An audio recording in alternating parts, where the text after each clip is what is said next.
Na mfuatiliaji na mtazamaji wa Kanisa TV, utume popote ulipo, tupo ndani ya kilele ya kanisa hili la Cathedral ndani ya jimbo kuu la Mwanza ambalo liko katika harakati ya ujenzi na sasa linaelekea kwenye finishing.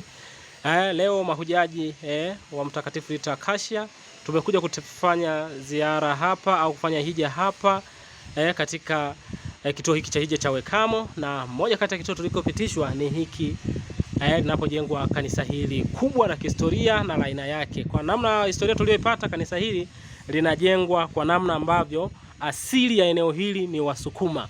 Kwa hiyo limejengwa mfumo wa raundi.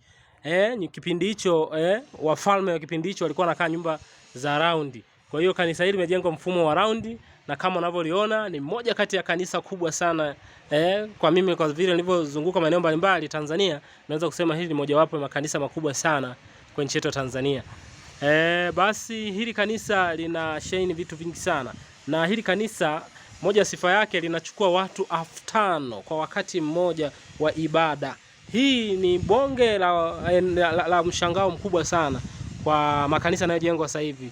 Kwa kweli hili ni kanisa la kisasa na la aina yake. Alafu kikubwa limejengwa sehemu ambapo kwenye muinuko, yani kwenye kilima, ambapo ukiwepo eneo hili unaona mji mzima au jiji nzima la Mwanza ndani ya jimbo kuu la Mwanza. Angalia mandhari kabisa yalivyo. Hapa tupo kileleni ya hili jiji, na kule unakoona ndiko jiji lenyewe linavyoonekana Mwanza. Tazama kule, unaona kule kuna ziwa Victoria, kuna wavuvi kule wanaendelea na shughuli zao za utafutaji riziki. Hili ndio jiji la Mwanza ambalo limekuwa moja kati ya jiji kubwa nchini Tanzania. Na ukiufika hapa kanisa Katoliki ile Mtakatifu Paulo wa pili hapa Kawekamo, utajionea mandhari nzima ya hili kanisa au katika jiji la Mwanza. Lakini kikubwa zaidi, hili kanisa au kituo hiki cha Kawekamo, Baba Mtakatifu alitembelea hapa na kuweka jiwe la msingi. Kitoka hija kipo pale chini ambacho tumetembelea, na hili kanisa limepewa heshima kuita hilo jina. Kwa namna hiyo, kwa kweli maeneo haya yamejaa utakatifu mkubwa sana. Basi ninavyokushauri mtazamaji na mfuatiliaji wa Kanisa TV utume popote ulipo, jitahidi katika hija zako uje utembelee eneo hili, uone baadhi ya masalia ambayo Baba Mtakatifu Yohana Paulo wa pili ambapo alipotembelea eneo hili vipo mpaka leo hivi aina haya ya masalia ambapo yapo katika eneo hili. Basi mimi nataka nukuambie tu kuna aina nyingi ya masalia. Basi niko na babangu hapa, babangu wa kiroho atatambulisha jina, atuelezee aina ya masalia na ngazi zake kwa watazamaji mbalimbali mfahamu zaidi. Baba, karibu sana. Tumsifu Yesu Kristo. Asante sana ndugu mtangazaji wa Kanisa TV. Masalio, kuna masalio daraja 3. Daraja la kwanza ni sehemu ya mwili wa mtakatifu yule ambaye anatajwa na ameshatangazwa na mama kanisa kuwa mtakatifu. Kwa mfano Baba Mtakatifu Yohana Paulo wa pili, mwili wake ukichukuliwa sehemu yoyote, hiyo ni salio daraja la kwanza. Salio daraja la pili ni nguo alizozitumia au vitu alivyovitumia kwa mikono yake, kama joho la kuondesha misa, kanzu yake, viatu vyake, sahani, kitanda alicholala. Hayo ni masalio daraja la pili. Lakini daraja la 3 la masalio ni sehemu alizofika au kuhubiri neno au kuanzisha utume au kufika na kufanya jambo lolote linalohusiana na imani yetu ya kanisa na imani yetu ya Kikristo Katoliki. Kwa hiyo kati ya hayo yote ndiyo masalio ambayo yanachukuliwa, yanawekwa kwenye yale makanisa ambayo watu wamechukua jina lile kama mwombezi wao, mtakatifu wao. Kwa hapa Kawekamwe masalio yote haya madaraja 3 yapo, na ukifika hapa mwezi wa 9 kwenye hija ya kitaifa masalio yote utayaona.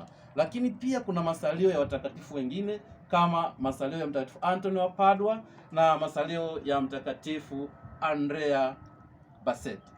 Kwa masalio haya leo tumefanikiwa kabisa kuyaona na kuyagusa, isipokuwa yale masalio ya Mtakatifu Yohana Paulo wa pili yataonyeshwa mara moja kwa mwaka kwenye hija ya kitaifa. Kwa tunakaribisha sana mahujaji kutoka ndani na nje ya nchi kufika mahali hapa na kuomba Mungu kupitia watakatifu hawa. Mtakatifu Antoni wa Padua na vitu vilivyopotea, unafanikiwa kama umepoteza chochote unaweza kukipata. Lakini kuhubiri neno Kipaji cha kuhubiri neno la Mungu kinapatikana pia kwa maombezi ya Mtakatifu Antony wa Padua. Kwa Mtakatifu Andrea Basset, yeye ni mtakatifu wa kuponya magonjwa ya kila aina. Unapoenda kwa imani na kugusa masalia yake na kupeleka nia zako, magonjwa yoyote yawe yako au yawe ya mtu unayemwombea, Mungu anatenda kwa imani. Kwa karibuni sana hapa, utashuhudia mwenyewe na kuona kwa macho yako masalio ya watakatifu hawa watatu: Yohane Paulo wa pili, Antony wa Padua na Mtakatifu Andrea Basset. Nikushukuru sana baba kwa maelezo haya juu ya kuhusiana na masalia. Basi kwa namna pekee sasa hivi tunatoka huku kileleni ambako kanisa hili pamejengwa kwa huku juu. Sasa tunashuka, nitakuonesha pia kuna vitu vingine pale chini ndani ya kanisa utaviona. Mtazamaji na mfuatiliaji wa Kanisa TV, utume popote ulipo, basi kama tulivyokuambia, tuko ndani ya kanisa hili la aina yake ndani ya jimbo kuu la Mwanza, ni Cathedral hapa. Basi kanisa limesheheni vitu vingi sana. Basi baba hapa atatufafanulia kidogo kuhusiana na vitu mbalimbali, ikiwemo hapa kuna ngazi, kuna makaburi yamechimbiwa hapa, lakini pia kuna nguzo. Baba, karibu utufafanulie hapa. Asante sana ndugu mtangazaji wa Kanisa TV. Kama tunavyoona hapa, kuna nguzo, kuna ngazi na kuna makaburi, lakini hapa kuna ngazi ambazo ziko 12. Hapa kuna ngazi ya kwanza, ya pili, ya tatu, ya nne, ya tano, ya sita, ya saba, ya nane, tisa, ya 10. Kuna moja 12. Hizi ngazi zipo 12. Maana yake ya kiteolojia na kiimani ni kwamba tunao mitume 12 na makabila 12 ya Israeli. Na kushabihiana na hilo, pia kuna nguzo 12: ya kwanza, ya pili, ya tatu, ya nne, ya tano, ya sita, ya saba, ya nane, ya tisa, ya 10, 11, 12. Unapohesabu nguzo za hili kanisa ni nguzo 12, kuonyesha mitume 12, makabila 12 ya Israeli. Kitu hicho sasa ina maana kwamba hapa makabila yote, na Yesu sasa ndiye ambaye anawachagua mitume wake 12, nguzo 12, na imani yetu tunajua umuhimu wa mitume 12 na tunajua umuhimu wa makabila yote 12.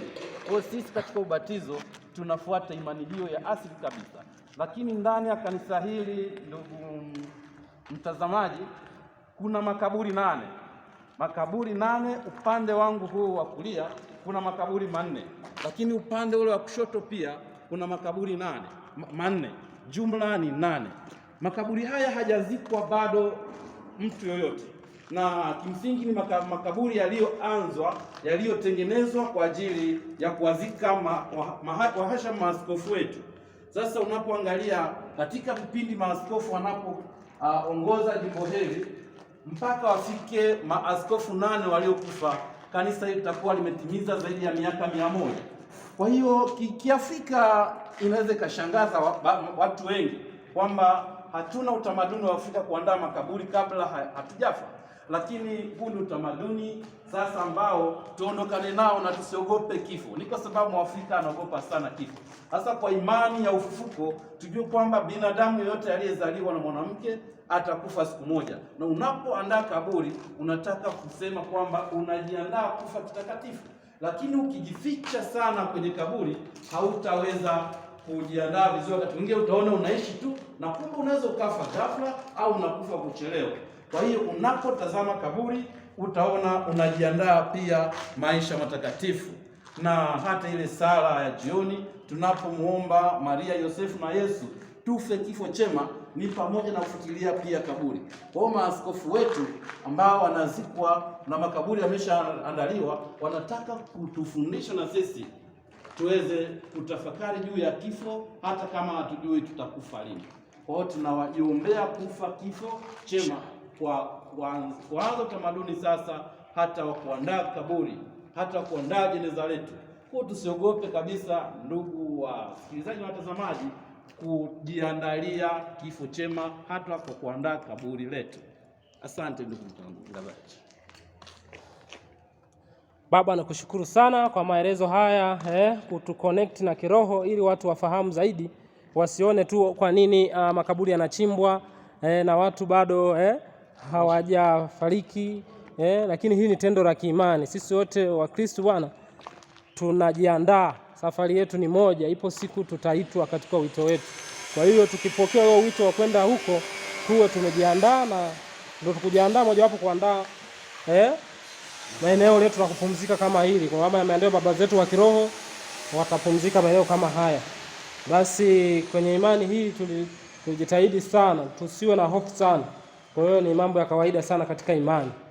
Basi mtazamaji na mfuatiliaji wa Kanisa TV, sisi tulikuwa tunaendelea kuzunguka au kuona mandhari nzima kuhusiana na kanisa hili kuu ambalo linalojengwa hapa Cathedral ya Mtakatifu Yohana Paulo wa Pili hapa Kawekamo, jimbo kuu la Mwanza. Na hapa ndipo makao makuu ya jimbo ambapo patakuwa hapa. Sasa hivi maandalizi kama unavyoyaona yanavyoendelea, mafundi wako site wakipambana kabisa kuhakikisha eneo hili linakamilika kwa wakati.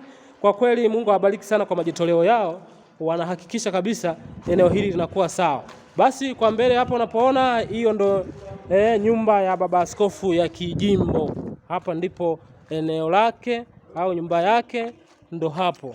Basi hapa ndipo kwa mbele sasa kanisa litakuwa hivyo. Na zile ngazi baba alizokuwa anaelezea zile ndo hizi. Zipo 12. Tazama hapa ndo wanaweka sehemu ambapo patakuwa ya parking bila shaka, na watu watapaki hapa, lakini patakuwa sehemu ya wazi ambapo hata kwaya zinakuja kufanya shooting, kujionea hapa ilivyo. Angalia kama nilivyokuambia, hili kanisa limejengwa katika mfumo wa asili ya Kisukuma. Yaani wafalme wa kipindi hicho wa Wasukuma walikuwa wameweka kwa staili hiyo. Basi kwa namna pekee tutawajuza mengi sana yanayoendelea katika hija hii ya kwetu, ili tujifunze na tuendelee na sisi kuona makuu yanayopatikana ndani ya Tanzania. Hili ndio kanisa lenyewe ambalo kama unavyoiona hapa ndio muonekano wa kanisa hili nilivyolipiga hapa. Ni moja kanisa ya jimbo kuu la niko na baba yangu hapa Padre Victor, tukipata maelezo mbalimbali ambayo pia ni wote mahujaji ambao tumetanguzana naye. Basi mtazamaji na mfuatiliaji wa Kanisa TV, utume popote ulipo YouTube, basi tumefahamu mengi kuhusiana na kanisa hili na ukuu wake na makubwa yaliyopo hapa. Naona mahujaji wengine pia wanakuja kujionea umuhimu wa kanisa hili, lakini pia ukubwa zaidi. Hawa na mahujaji kutoka jimbo kuu la Arusha bila shaka. Nao wamekuja kujionea juu ya ukuu wa kanisa hili, lakini pia kuchota baraka katika kituo hiki cha hija cha Kawekamo. Karibuni sana, sisi ni mmoja wapo mahujaji. Tutokea Dar es Salaam, tumekuja kuinjilisha zaidi, lakini pia mtaweza kutupatia hata mitandao ya kijamii Kanisa TV pale ukaona matukio hayo yote yanayoendelea hapa. Karibuni sana, nasi tuungane pamoja katika uinjilishaji huu, lakini kesho tutakutana pale kwenye kilele pale tutakapokutana katika hicho kilele. Mambo mengi yataendelea. Hongereni sana kutoka Arusha, na sisi wa Dar es Salaam tunawasalimia sana. Tutakuwa wote wakati wowote. Haya.